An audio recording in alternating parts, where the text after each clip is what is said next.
सच्चिदानंद भगवान की जय। गीता जी के दूसरे अध्याय का 17वां मंत्र ले रहे हैं। अविनाशी तु तद्विद्धि येन सर्वमिदं ततं विनाशमव्ययस्यास्य न काश्चित् कर्तुमर्हति। और अगला मंत्र है अंतवंत इमे देहा नित्यस्योक्ता शरीरिणा अनाशिनो अप्रमेयस्य तस्माद् युध्यस्व भारत। या एनं वेत्ति हन्तारं यश्चैनं मन्यते हतम् उभौ तौ न विजानीतो नायं हन्ति न हन्यते ना जायते म्रियते वा कदाचिन् नायं भूत्वा भविता वा न भूया अजो नित्य शाश्वतोऽयं पुरातन अजो नित्य शाश्वतोऽयं पुराणो ना हन्यते हन्यमाने शरीरे। तो ये 17वां, 18वां, 19वां और 20वां मंत्र हमने लिया है। भगवान बता रहे हैं कि अविनाशी तो तद्विद्धि येन सर्वमिदं ततं। ये जो आत्मा है ये अविनाशी है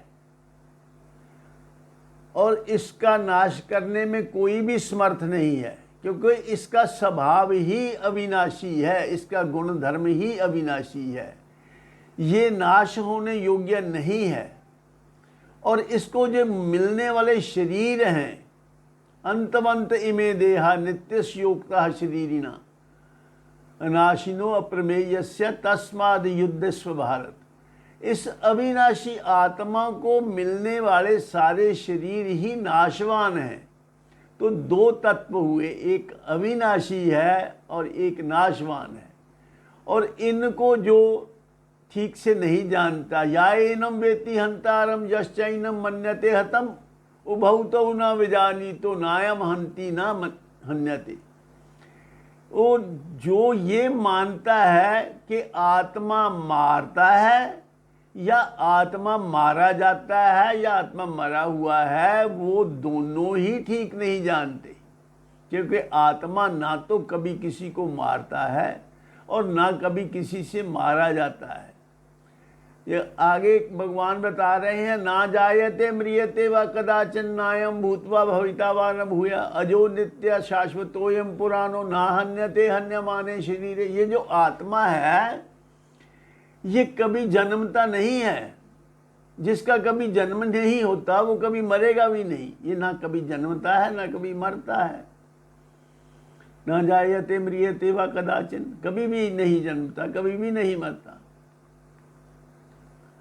और ऐसा भी नहीं है कि ये हो करके हुआ है। ये कभी हुआ, कभी इसका बिगिनिंग नहीं हुआ कि पहले नहीं था अब ये हुआ है, ऐसा भी नहीं है। ये तो शाश्वत है, ये पुराना है, पुरातन है, ये हमेशा से है, हमेशा तक के लिए है।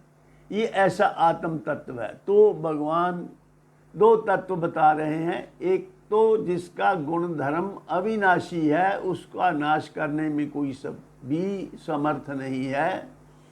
वो ना कभी मरता है ना किसी को मारता है।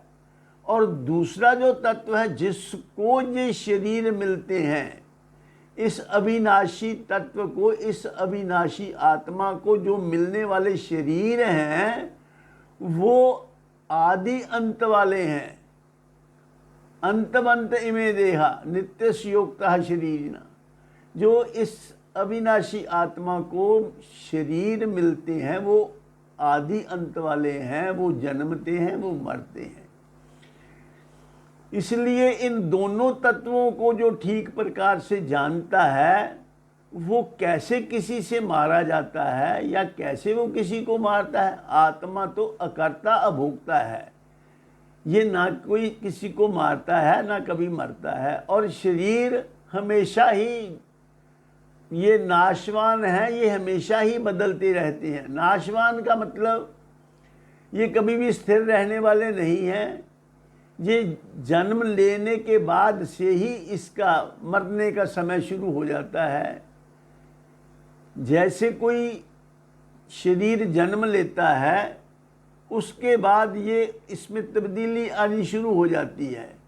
ये ऐसा माना जाता है कि 21 वर्ष तक आदमी के फिजिकल ग्रोथ शरीर की होती है, उसके बाद फिर फिजिकल ग्रोथ नहीं होती, स्टेबल हो जाता है कुछ समय के लिए, यानी ग्रोथ नहीं होती, लेकिन चेंज तो हमेशा होती ही रहती है। और चेंज होते होते अंत में वो ऐसी स्थिति में पहुंच जाता है जब वो जीर्ण शीर्ण हो जाता है, तो आत्मा उस शरीर को, जीवात्मा उस शरीर को छोड़कर नया शरीर धारण कर लेती है। ऐसा भगवान ने गीता जी में बताया है। तो ये बदलने वाला, एक का स्वभाव बदलने वाला है शरीर का, और एक का स्वभाव कभी भी ना बदलने वाला है आत्मा। तो आगे भगवान ने ये बताया है कि इस शरीर से हम कर्म करते हैं, आत्मा किसी कर्म में लिप्त नहीं होता, आत्मा अलिप्त है। तो शरीर जो है यही कर्म करता है, ये इसको क्षेत्र भी कहा भगवान ने, और आत्मा को क्षेत्रज्ञ कहा। एक क्षेत्र है जिसमें कर्मों के बीज बोए जाते हैं, और उनके ऐसे ही जैसे कर्म होते हैं ऐसे उनके फल मिलते हैं। तो जन्म मरण का कारण जो है वो कर्म बंधन है। तो इन दोनों से एक तीसरा लफ्ज गीता जी में बार बार आया है, वो योग है। हर एक अध्याय के अंत में योग शब्द आता है। जैसे पहला अध्याय अर्जुन विषाद योगो नाम प्रथमोध्याय, सांख्य योगो नाम द्वितीयोध्याय, और कर्म योगो नाम तृतीयोध्याय। ऐसे ही 18 अध्याय तक हर अध्याय के अंत में शब्द योग आता है। 18वें में आता है मोक्ष संन्यास योगो नाम अष्टादशोध्याय। तो ये योग का क्या अर्थ है? भगवान अर्जुन को ये बता रहे हैं कि तू योग का आश्रय लेकर कर्म करेगा तो कर्म तुम्हें बांधेंगे नहीं, कर्म बंधन से बचा रहेगा। ये योग क्या है? गीता जी का योग है समत्व बुद्धि, समत्वम योग उच्यते। भगवान ने गीता जी के दूसरे अध्याय के 48वें मंत्र में ये कहा है, योगस्थ कुरु कर्माणि संगम त्यक्त्वा धनंजय सिद्धि सिद्धि समो भूत्वा समत्वम योग उच्यते। तू सभी कर्म कर, लेकिन आत्मा में स्थित होके कर, योग में स्थित होके कर, यानी आत्मा के साथ अपना योग रख के, anchor yourself into the self. आत्मा में स्थिति रख के, आत्मा में स्थित होकर कोई भी कर्म कर तो तू उस कर्म के बंधन से बच जाएगा। तो आत्मा में स्थित होने का मतलब क्या? कैसे स्थित होना? संगम त्यक्त्वा धनंजय, योगस्थ कुरु कर्माणि संगम त्यक्त्वा धनंजय। संग को छोड़ना मीन्स अटैचमेंट को छोड़ना। किसी चीज के साथ चिपक कर काम ना कर। किस चीज के साथ हम चिपकते हैं? हम हमेशा फल के साथ चिपके रहते हैं। ये अमुक काम मैं कर रहा हूं, इससे मुझे अमुक फल मिले। जो भी काम हम करते हैं वो फलेच्छा से करते हैं, इसलिए बंधते हैं। जब हम फल की इच्छा रख करके कर्म करते हैं तब वो कर्म जो है बंधन का कारण बन जाता है। और फल को त्याग कर अगर हम कर्म करते हैं तो वही कर्म हमारी शांति का कारण जीवन में और मरने के बाद मोक्ष का कारण बनते हैं। और इसमें आगे भगवान ने कहा संगम त्यक्त्वा धनंजय सिद्धि असिद्धि, और सिद्धि और असिद्धि में सम रहना। सिद्धि असिद्धि समो भूत्वा, सिद्धि और असिद्धि दोनों। सिद्धि मीन्स अगर काम में सफलता मिली तो भी, और अगर असफलता मिली तो भी मन की स्थिति नहीं बिगड़नी चाहिए। सिद्धि हो चाहे असिद्धि हो, उसमें समो भूत्वा, उन दोनों ही स्थितियों में मन की स्थिति सम रहे, दोनों ही स्थितियों में हम सम रहें। सिद्धि सिद्धि समो भूत्वा संगम त्यक्त्वा धनंजय, दिस वेरी इंपॉर्टेंट। संगम त्यक्त्वा धनंजय, संगम त्यक्त्वा धनंजय भी इंपॉर्टेंट है। और सिद्धि सिद्धि समो भूतवा समत्वम योग उच्यते। ये योग है गीता का, समत्वम योग उच्यते। आगे भगवान ने कर्म करने की कला भी बताई। योगा कर्म सुकौशलम, कर्म करने की वो कला है योगा जिसमें कर्म से हम बंधते नहीं। तो योग शब्द बहुत इंपॉर्टेंट है गीता में। गीता जी के योग का मतलब ये नहीं कि चित्त वृत्ति निरोध जैसे पतंजलि में है। गीता जी के योग का मतलब है समत्वम बुद्धि, समत्वम योग उच्यते, हर परिस्थिति में सम रहना। आगे जाकर गीता जी के 15वें अध्याय के 5वें मंत्र में भगवान ने बताया, निर्माण मोहा यत संग दोषा अध्यात्म नित्य विनिवृत्त कामा द्वंद्वैर विमुक्ता सुख दुख संगैर गच्छन्त्य मूढ़ा पद्मम वयम तत्। वो मेरे मेरे परम पद को प्राप्त होता है जो द्वंद्वैर विमुक्ता, द्वंद्वों से मुक्त है। द्वंद्व क्या? सुख दुख से जो मुक्त है, सर्दी गर्मी से मुक्त है, अपमान मान से मुक्त है, लाभ हानि से मुक्त है। किसी भी परिस्थिति में वो द्वंद्वों में नहीं पड़ता। वो उसका जो मन की स्थिति है वो सम रहती है।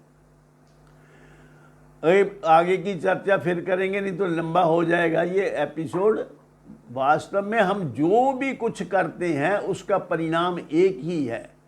जो भी कुछ करते हैं अंत में उसका परिणाम या तो हमें उससे सुख मिलता है या दुख मिलता है। इन द्वंद्वों से, दोनों सुख दुख से अगर हम मुक्त रखें, अपने आप को सम रखें दोनों परिस्थितियों में, चाहे दुख हो चाहे सुख हो, मन की स्थिति जो है वो सम रहे, यही सबसे बड़ा योग है और यही मुक्ति का एक तरीका है गीता जी के मुताबिक। तो इसलिए भगवान ने यही समझाया है कि योगस्थ कोई भी काम करो, योगस्थ कुरु कर्माणि संगम त्यक्त्वा धनंजय सिद्धि सिद्धि समो भूत्वा समत्वम योग उच्यते। इन्हीं शब्दों के साथ मैं अपनी वाणी को विराम देता हूँ और आप सबके कल्याण की कामना करता हूँ। भगवान आपके जीवन में आनंद शांति और खुशियाँ रखे। जब तक जियो सुख से जियो। सर्वे भवन्तु सुखिनः, सर्वे सन्तु निरामया, सर्वे भद्राणि पश्यन्तु मां कश्चित् दुःख भाग् भवेत्। ओम शांति शांति शांति।